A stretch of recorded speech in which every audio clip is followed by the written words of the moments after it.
Hi, this is Shravani. Welcome to news analysis. ప్రధాన వార్తా పత్రికలో వచ్చిన అంశాలను ఒక్కొక్కటిగా చూద్దాం. ముందుగా అయితే ఆంధ్రజ్యోతిలో వచ్చిన కథనాలపై ఒక లుక్ వేద్దాం.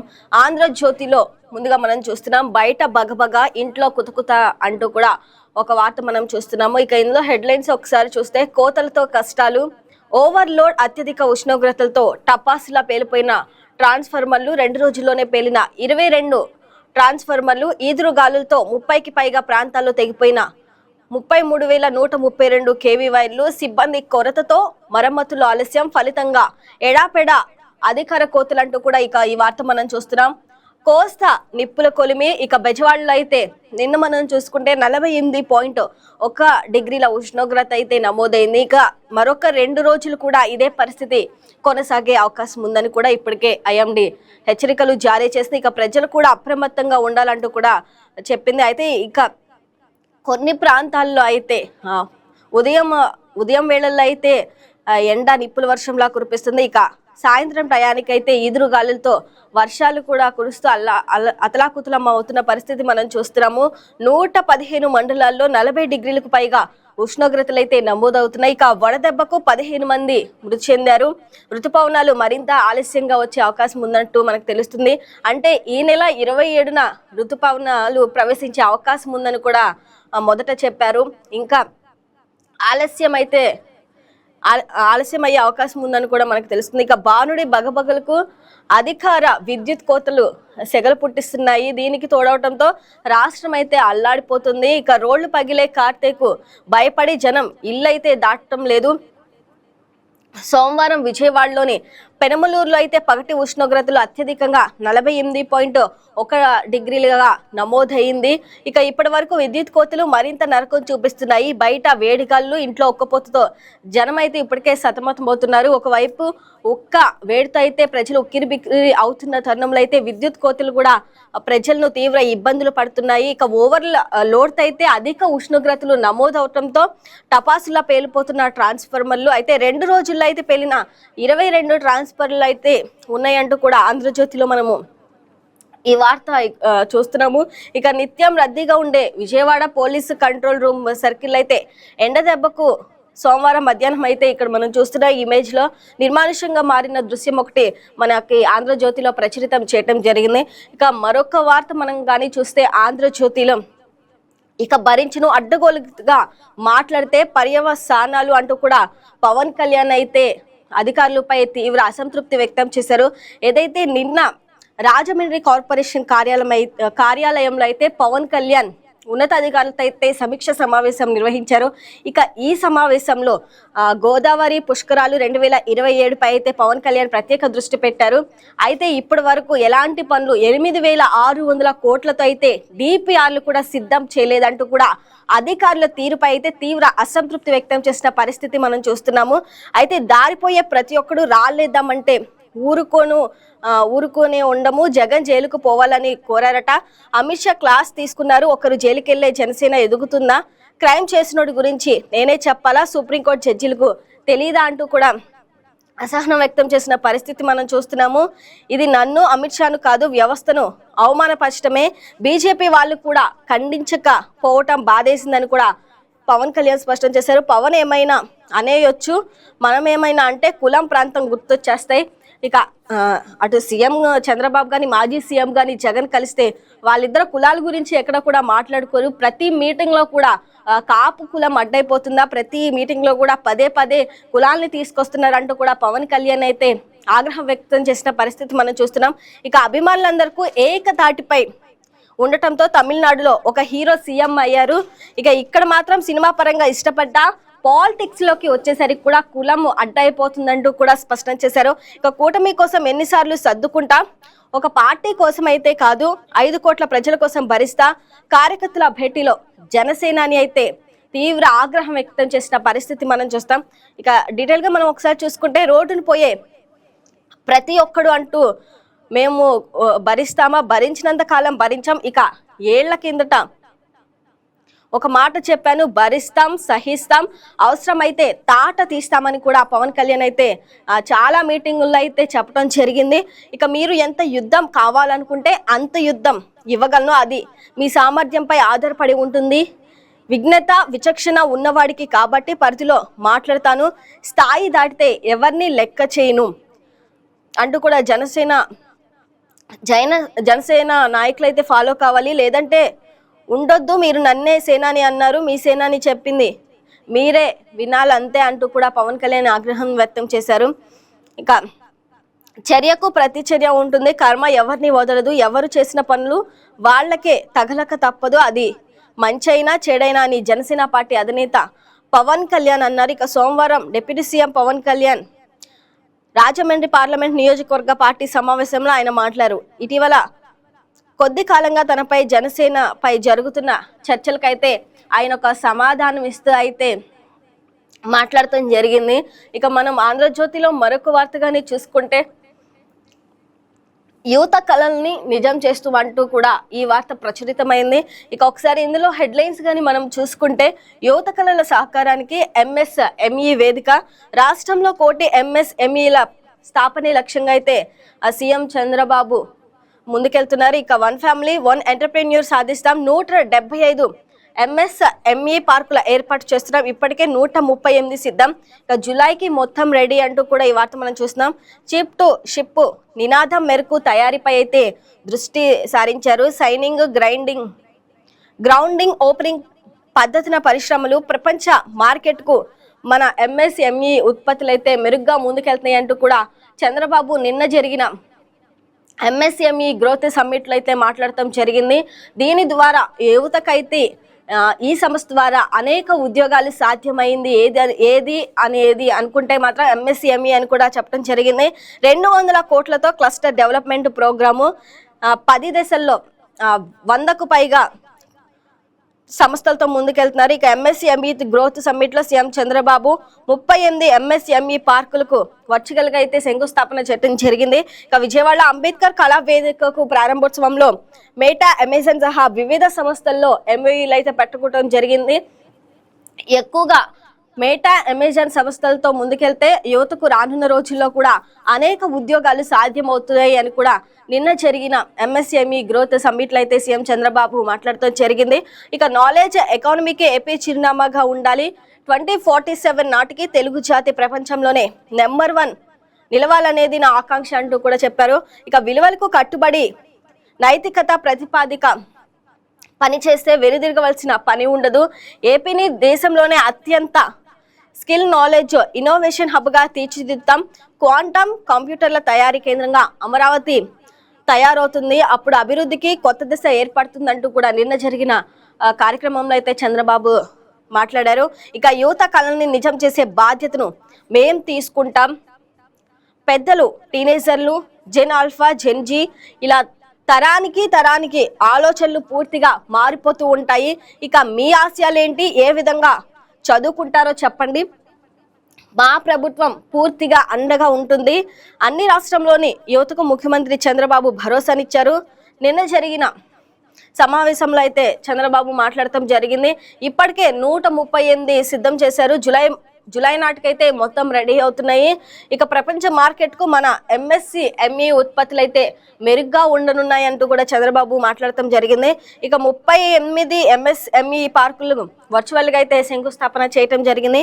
ఇక ఆంధ్రజ్యోతిలో మరొక వార్త మనం చూసుకుంటే, మళ్ళీ భారీగా పెట్రోల్ బాధుడు అంటూ కూడా ఆంధ్రజ్యోతిలో ఈ వార్త ప్రచురితమైంది. ఇందులో మనం ఒకసారి హెడ్లైన్స్ కానీ చూసుకుంటే, లీటర్ పెట్రోల్ పై ₹2.61 పెంచడం జరిగింది, డీజిల్ పై ₹2.71 పెంచడం అయితే జరిగింది. 2 వారాల్లోపై 4వసారి పెంచిన వైనం అయితే మనం చూస్తున్నాము. మొత్తంగా లీటర్ కు 7.50 పెరుగుదల. ఇక అంతర్జాతీయంగా ముడి చమురు ధర తగ్గిన రోజే దేశంలో భారీగా పెంపంటూ కూడా ఈ వార్త మనం చూస్తున్నాము.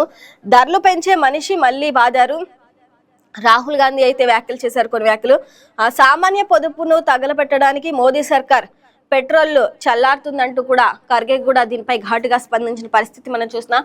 ఏదైతే మరొకసారి పెట్రోల్ ధరలు పెంచుతూ కూడా సామాన్యులపై నడ్డి విరిచే పరిస్థితి మనం చూస్తున్నాం. అంటే సామాన్యులు రానున్న రోజుల్లో ఎలా బతుకుతారు ఏంటి అని కూడా కొంతమంది అసహనం వ్యక్తం చేస్తున్నారు. 4 సార్లు అయితే పెంచడం జరిగింది పెట్రోల్ ధరలు. మరి రానున్న రోజుల పరిస్థితి ఏంటి అని కూడా అటు రాహుల్ గాంధీ, ఖర్గే అయితే విమర్శలు చేస్తున్నారు. అంటే ఆర్థిక సంక్షోభం రానున్న రోజుల్లో ఎలా ఉండబోతుంది, యుద్ధం ఆగిపోయి కూడా ఒక నెల అవుతున్నా కూడా ప్రజలపై అయితే పెను భారాన్ని మోపుతున్నారు. అంటే ఒక్కసారే పెంచకుండా కొంచెం కొంచెం పెంచుతూ కూడా ప్రజల నడ్డివిరుస్తున్నారు. దేశంలో పెట్రోల్, డీజిల్ ధరలు మళ్ళీ పెరిగాయి. ఈసారి చమురు సంస్థలు భారీగా పెంచేశాయి. సోమవారం లీటర్ పెట్రోల్ పై ₹2.61, ఇక డీజిల్ పై ₹2.71 చొప్పున బాధేశాయి. 2 వారాల్లోపే 4వసారి అయితే ధరలు పెంచడం మనం చూస్తున్నాము. అమెరికా, ఇరాన్ మధ్య ఒప్పందం కుదిరిందని 60 రోజుల్లో హార్మోజు తెరుస్తారన్న వార్తల నేపథ్యంలో అంతర్జాతీయంగా ముడి చమురు ధర దాదాపు 5% పడిపోయింది. ఇక బ్రెంట్ క్రూడ్ ఆయిల్ బ్యారెల్ ధర అయితే సోమవారం నాటికి ఒక దశలో $95.41 తగ్గగా దేశంలోని ప్రభుత్వ రంగ చమురు సంస్థలు అయితే పెట్రోల్ ధరలను భారీగా పెంచడం గమనార్హం. ఇక తాజా పెంపుతో పెట్రోల్ ధరలు గరిష్ట స్థాయికి అయితే చేరిపోయాయి. 2.5 ఏళ్ల పాటు దేశంలో పెట్రోల్ ధరలను పెంచలేదు. చివరిసారిగా 2024లో అయితే సార్వత్రిక ఎన్నికల ముందు పెట్రోల్ ధరలు లీటర్కు ₹2 చొప్పున తగ్గించారు. ఇక కాగా ఈ నెల 15 నుంచి అయితే ఇప్పటి వరకు 4 సార్లు ధరలు పెంచాయి. తాజా పెంపుతో పెట్రోల్ ధర మొత్తం లీటర్ పై అయితే ₹7.50 పెరిగినట్లయింది. ఇక ఢిల్లీలో లీటర్ పెట్రోల్ ధర 102.12కు, ఇక డీజిల్ ధర కానీ మనం చూస్తే 95.20కు చేరుకుంది. ఇక విజయవాడలో పెట్రోల్ 117.25కి అయితే చేరుకుంది. ఇక డీజిల్ 104.96కు చేరుకుంది. అమెరికా, ఇరాన్ యుద్ధ నేపథ్యంలో ఈ ఏడాది ఫిబ్రవరి నుంచి క్రూడ్ ఆయిల్ ధరలు కూడా 50%కి పైగా పెరిగాయని కూడా చెప్పొచ్చు. అంటే అంతర్జాతీయంగా ముడి చమురు ఏదైతే ఉందో ధర తగ్గిన రోజే దేశంలో భారీగా అయితే పెంపులు జరుగుతున్నాయి అని సామాన్యుల పొదుపులను తగలపెట్టడానికే మోదీ సర్కార్ పెట్రోల్ చల్లుతుందంటూ కూడా రాహుల్ గాంధీ అలాగే ఖర్గే వ్యాఖ్యలు చేయటం మనం జరిగింది. ఆంధ్రజ్యోతిలో మరొక వార్త కానీ మనం చూస్తే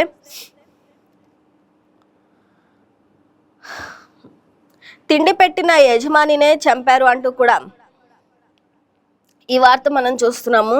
ఇందులో ఒకసారి హెడ్లైన్స్ చూసుకుంటే ఆ హత్యతోనే ఆర్థికంగా, రాజకీయంగా ఎదిగిన జగన్ కుటుంబం అంటూ కూడా ఈ వార్త మనం చూస్తున్నాము. ఇందులో ఒకసారి హెడ్లైన్స్ మనం చూసుకుంటే హత్య రాజకీయాలు మొదలుపెట్టిందే వాళ్ళు, సీమ సంపదను దోచేశారు, అలాగే మంగంపేట మైన్స్ నుంచి భారతీయ సిమెంట్ దాకా అంతా అక్రమ సంపాదనే, బలపనూరులో ప్రస్థానం మొదలుపెట్టిన నాటికి మీ ఆర్థిక పరిస్థితి ఏమిటి అంటూ కూడా రాంప్రసాద్ రెడ్డి మండిపడ్డారు. ఇక ఇప్పుడు ప్రపంచంలో మీరు పెట్టుబడులు పెట్టని రంగం ఉందా అంటూ కూడా ఆగ్రహం వ్యక్తం చేశారు. ఇక మరొక వార్త కానీ మనం చూస్తే అంత సెంటిమెంట్ గా ఉండొద్దు, కాక్రోచ్ పార్టీపై అత్యవసరంగా దర్యాప్తు జరిపించాలన్న పిటిషన్పై సిబిఐ అయితే వ్యాఖ్యలు చేసింది. నకిలీ డిగ్రీల లాయర్లపై సిబిఐ దర్యాప్తు కోరుతూ మరో పిటిషన్. ఇక తొందరేమీ లేదన్న జస్టిస్ సూర్యకాంత్. అన్నా డిఎంకేకు రెబల్స్ ఝలక్ అయితే ఇచ్చారు. ఇందులో ఒకసారి మనం హెడ్లైన్స్ చూస్తే 3 ఎమ్మెల్యేల రాజీనామా, స్పీకర్ ఆమోదం, వెంటనే టీవీకేలోకి చేరిక, పళనిస్వామి వైపు యూటర్న్ తీసుకున్న 5 అసమ్మతి వర్గ ఎమ్మెల్యేలు, మంత్రి ఛాంబర్లో టీవీకే సభ్యత్వమా, ఇవేనా మీ నిజాయితీ రాజకీయాలంటూ కూడా ఘాటు వ్యాఖ్యలు చేశారు. ఇక్కడ ఒక ఆంధ్రజ్యోతిలో మనం మరొక వార్తగాని చూస్తే చిన్నప్ప అరెస్ట్ అంటూ కూడా ఈ వార్త చూస్తున్నాం. అక్రమాస్తుల కేసులో అదుపులోకి, వైసీపీ హయాంలో ఏపీ భవన్లో విధులు, 2023-24లో భారీగా నష్టాలు, ఫ్లాట్లు, ఇక సోదాల్లో గుర్తించిన ఏసీబీ అధికారులు అంటూ కూడా ఈ వార్త మనం చూస్తున్నాం. మరి కింద మరొక వార్తగా మనం చూస్తే ఎంపీ చిన్ని సతీమణికి ఈడీ అయితే సమన్లు జారీ చేసింది. అంటే గతంలో కూడా ఒకసారి సమన్లు జారీ చేసింది. ఆమె డైరెక్టర్ గా ఉన్న కంపెనీలోకి మద్యం కుంభకోణం డబ్బులు అంటూ కూడా మనం ఒక హెడ్లైన్స్ చూస్తున్నాం. ఆ నోటీసు వ్యక్తిగతం కాదు, అయితే నెక్స్ట్ మంత్ 13th అయితే వివరణ ఇస్తా అంటూ కూడా నిన్న కేసినేని చిన్ని అయితే వివరణ ఇవ్వటం జరిగింది. ఇక 2022లోనే బయటకు వచ్చేసామని కూడా స్పష్టం చేశారు. ఇక మరొక వార్తగాని మనం చూస్తే చీప్ లిక్కర్ లో కక్కుర్తి అంటూ కూడా ఈ ఆంధ్రజ్యోతిలో ఈ వార్తని ప్రచురితం చేశారు. ఇక అధికారుల మామూళ్ళు డిమాండ్ను క్వాష్ చేసుకుంటూ 99 బ్రాండ్లపై వసూళ్లు, ప్రభుత్వ అసలు ఉద్దేశానికి తూట్లంటూ కూడా ఈ వార్త మనం చూస్తున్నాము. పేదల జేబులకు చిల్లు పడకూడదనే సానుకూల ఉద్దేశంతో అయితే ప్రభుత్వం క్వార్టర్ 99 ధరలతో కొన్ని మద్యం బ్రాండ్లను అయితే అందుబాటులోకి తెచ్చిందంటూ కూడా ఈ వార్త మనం చూస్తున్నాము. ఒకసారి ఆంధ్రజ్యోతిలో జిల్లా వార్తలు ఒకసారి చూద్దాం.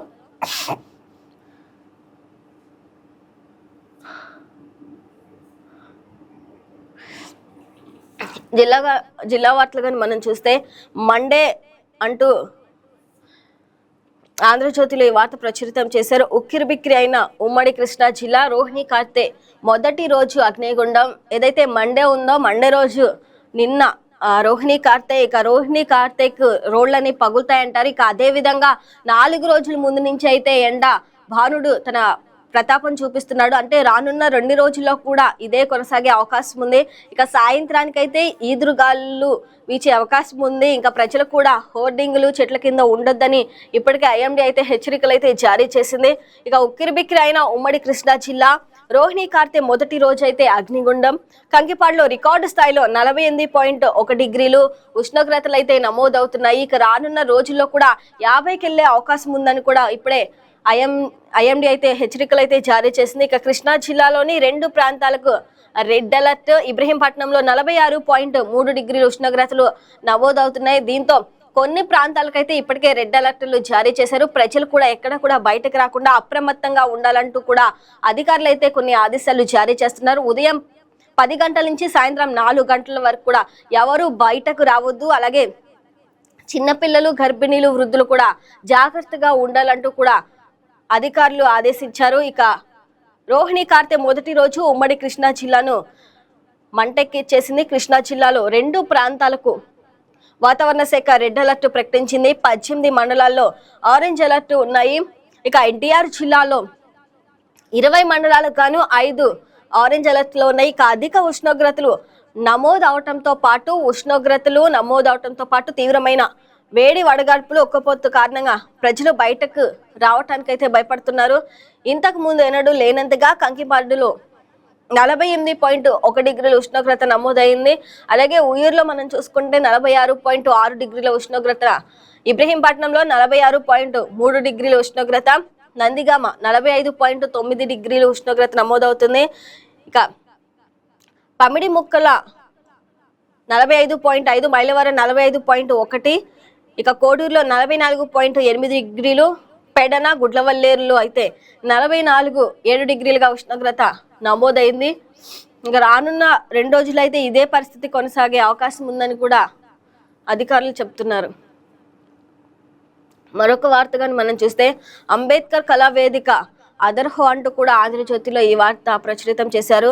లాంఛనంగా ప్రారంభించిన సీఎం చంద్రబాబు మరో 10 కన్వెన్షన్ సెంటర్లు రావాలని కూడా ఆకాంక్ష. ఒకసారి మ్యాటర్ మనం ఏంటని చూస్తే నగరంలో అంబేద్కర్ కళా వేదిక సెంటర్ వంటివి మరో 10 రావాలని ముఖ్యమంత్రి చంద్రబాబు ఆకాంక్షించారు. వైసీపీ ప్రభుత్వ హయాంలో అసంపూర్ణంగా వదిలేసిన కన్వెన్షన్ సెంటర్ నిర్మాణం కూడా కూటమి ప్రభుత్వంలో పూర్తయింది. దీనిని సోమవారం ముఖ్యమంత్రి చంద్రబాబు ప్రారంభించారు. అనంతరం కళా వేదికను ఆసక్తిగా తిలకించారు.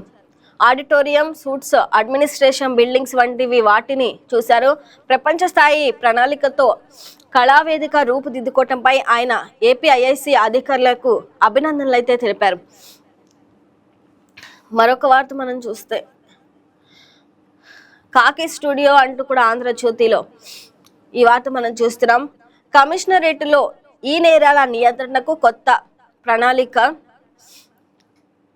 డీసీపీ హరిత అయితే ఈ శిక్షణ కార్యక్రమంలో పాల్గొనడం జరిగింది. ఇక ఇందులో ఒకసారి హెడ్లైన్స్ చూస్తే మనము అవగాహన పెంచేలా పోస్టర్లు, వీడియోల రూపకల్పన, కమిషనరేట్ పరిధి నుంచి 45 మంది పీసీ ఎంపిక, 5 రోజుల పాటు ప్రత్యేక శిక్షణకు శ్రీకారం. ఇక డిజిటల్ అరెస్టు వలలో చిక్కుకొని లక్షలు కోల్పోతున్నారు కొందరు, తక్కువ పెట్టుబడులతో అధిక ఆదాయ మాయలో ఇరుక్కుపోతున్నారు ఇంకొందరు. ప్రస్తుతం కొనసాగుతున్న సైబర్ నేరాల పరంపర ఇది. బాధితుల ఫిర్యాదుతో అయితే కేసులు నమోదు చేసిన వారికి పెద్దగా న్యాయం ఎక్కడ కూడా జరగట్లేదు. ప్రజల సొమ్ము సురక్షితంగా ఉండాలంటే దానికి వాళ్ళ అవగాహన పెంచడమే ఏకైక మార్గమని ఎన్టీఆర్ పోలీసు కమిషనరేట్ అధికారులు భావిస్తున్నారు. ఇంకొక వార్త మనం ఆంధ్రజ్యోతిలో చూస్తే, ఆర్టీసీకి డీజిల్ మంట అంటూ కూడా ఈ వార్త మనం చూస్తున్నాం. 4 విడతల పెంపుతో ఉమ్మడి కృష్ణా జిల్లా ఆర్టీసీపై 24.47 కోట్ల అధిక భారం పడుతుంది. ఆర్టీసీ డీజిల్ స్ట్రోక్ తగులుతుంది. ఇంకా కేంద్ర ప్రభుత్వం ఇప్పటి వరకు 4 విడతలుగా డీజిల్ ధరలను పెంచగా ఉమ్మడి కృష్ణా జిల్లా ఆర్టీసీపై 24.47 కోట్ల భారం అదనంగా పడుతుంది. మూలిగే నక్కపై తాటి పండు పడినట్లుగా ఆర్టీసీపై ఈ ప్రభావం తీవ్రంగానే ఉందని చెప్పొచ్చు.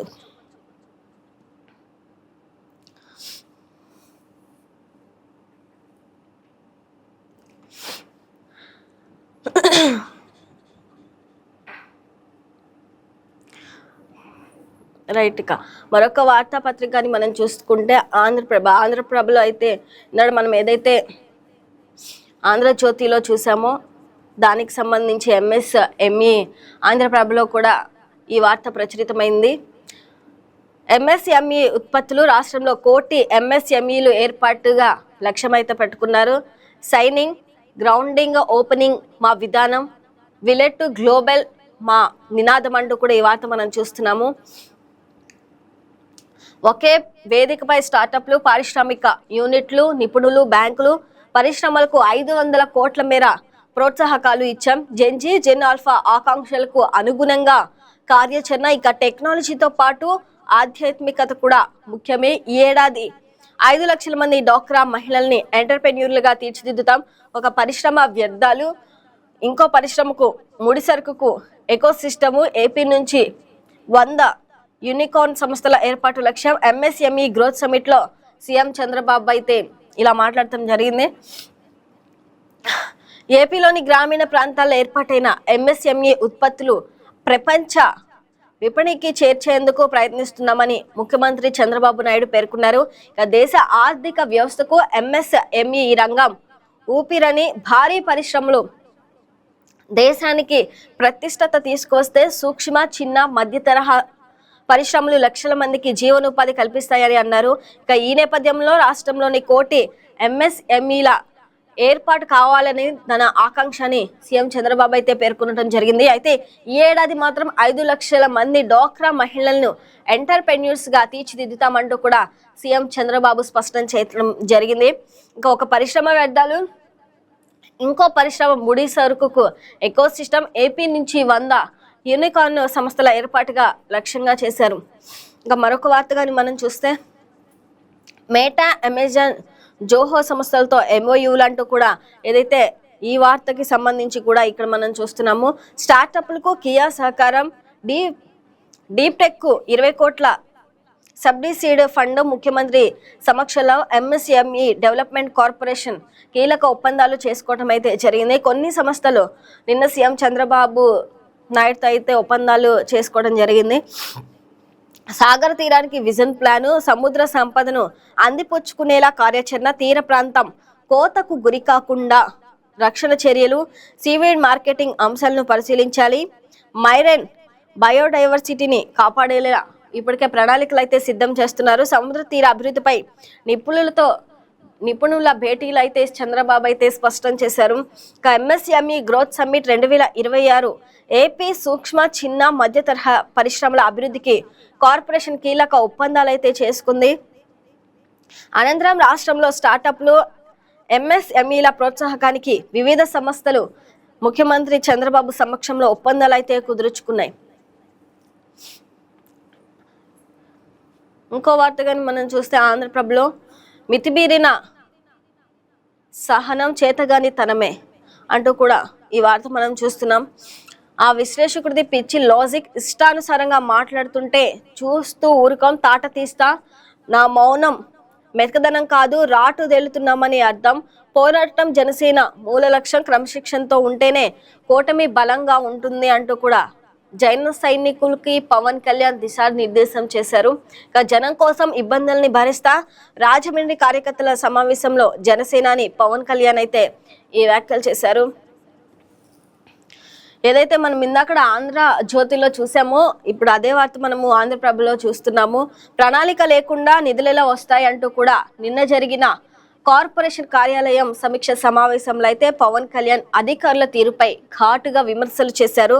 800-600 కోట్లలో పనులకు ఇప్పటికే డిపిఆర్లు ఎందుకు పెట్టలేదంటూ కూడా అధికారులను నిలదీశారు. ఇక నాణ్యత లోపిస్తే ప్రభుత్వానికి చెడ్డ పేరు. పుష్కర ఏర్పాట్లపై పవన్ కళ్యాణ్ అసంతృప్తి. అంటే దాదాపు పుష్కరాల సమయంలో 10 కోట్ల మంది భక్తులు మహత్తర ఆధ్యాత్మిక వేడుకకు హాజరవుతారు. ఇప్పటికి దానికి సంబంధించి కూడా ఎలాంటి పనులు స్టార్ట్ చేయలేదు. ఇక నిబద్ధత పనిచేయాలి. 2015 ప్రమాద ఘటనలు పునరావృతం కావద్దని కూడా హెచ్చరికలు జారీ చేశారు. గోదావరి, కృష్ణ నదులను కాపాడుకోవాలి. 6 నెలల్లో కాలుష్య రహితంగా తీర్చిదిద్దాలి. ఇవాటి నుంచి యాక్షన్ ప్లాన్ అమలు చేయండి. కాలుష్య రహితంగా పుష్కరాలకు చర్యలు చేపట్టింది. అధికారుల సమీక్షల్లో డిప్యూటీ సీఎం పవన్ కళ్యాణ్ అయితే ఈ వ్యాఖ్యలు చేశారు. నేను మనిషినే, నాకు కోపాలు, బాధలు, భావోద్వేగాలు ఉంటాయి. చూస్తూ ఊరుకుంటున్నానని అనుకోవద్దు. దేనికైనా ఒక హద్దు ఉంటుంది. భరిస్తాం, సహిస్తాం, అవసరమైతే తాట తీస్తామంటూ కూడా రాష్ట్ర ఉప ముఖ్యమంత్రి, జనసేన పార్టీ అధినేత పవన్ కళ్యాణ్ అయితే హెచ్చరించారు.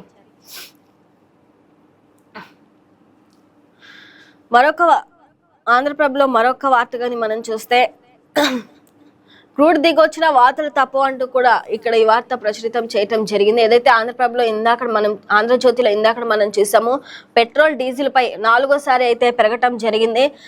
పెట్రోలియం భారం మరికొంత కాలం అంటూ కూడా ఈ వార్త మనం చూస్తున్నాం. సంక్షోభ నివారణకు కేంద్రం విశ్వ ప్రయత్నాలు. హర్మోజ్ పై తొలగని ప్రతిష్టంభన, టోల్ మోత, ప్రత్యామ్నాయ మార్గాల్లో దిగుమతులకు చర్యలు, కొత్త దారుల్లో రవాణా ఖర్చులు, తడిసి మోపుడు సరఫరా గొలుసు అంతరాయాలే భారత్కు శాపం. పరిస్థితులు చక్కబడేందుకు మరింత సమయం పట్టే అవకాశం ఉంది. పొదుపు చర్యలే మేలంటున్న విశ్లేషకులు. ఇక ఇరాన్, అమెరికాల మధ్య చర్చలు ఎంతకీ ఓ కొలికి రావటం లేదు. ఇరువైపులా తమ పంతాలను, పట్టింపులను రోజుకు బిగిస్తున్నారు. హర్మోజ్ జలసంధిపై అయితే ఇరాన్ పట్టు వీడటం లేదు. పైగా దీనిపై నియంత్రణను మరింత కఠినతరం చేసింది. ప్రపంచంలో అత్యంత కీలకమైన ఈ ఇంధన మార్గాన్ని తమ సైనిక నియంత్రణలో కొనసాగిస్తుంది. మనం చూస్తే సంక్షోభ నివారణకైతే కేంద్ర ప్రభుత్వం విశ్వ ప్రయత్నాలు చేస్తుంది. హర్మోజ్ పై తొలగని ప్రతిష్టంభన, పెట్రోల్ సామాన్యుల నడ్డి విరిచేలా అయితే పెట్రోల్ ధరలు అయితే ఆకాశాన్ని అంటుతున్నాయని చెప్పాలి. ఇక ఈ చర్చలు ఎంతకీ కూడా ఒక కొలిక్కి వచ్చే అవకాశం ఎక్కడా కనిపించట్లేదు. పైగా దీని నివారణకు కొత్తగా పార్షియల్ గల్ఫ్ స్ట్రైట్ అథారిటీని ఏర్పాటు చేసింది. ఇక మరొక వార్త కానీ మనం చూస్తే ఇందులో ఆంధ్రప్రదేశ్లో అవును ఊహించిన స్థాయికి ధరలు పెరిగాయి అంటూ కూడా నిర్మలా సీతారామన్ మాట్లాడటం జరిగింది.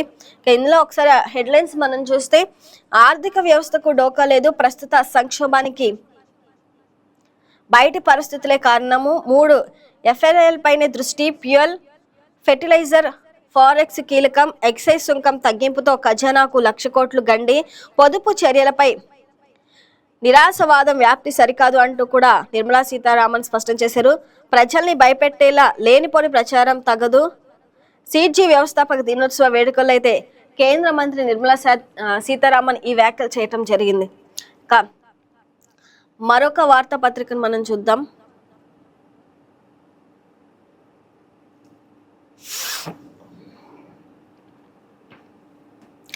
నమస్తే తెలంగాణలో ప్రధానంగా వచ్చిన కథనాలను ఒకసారి చూద్దాం.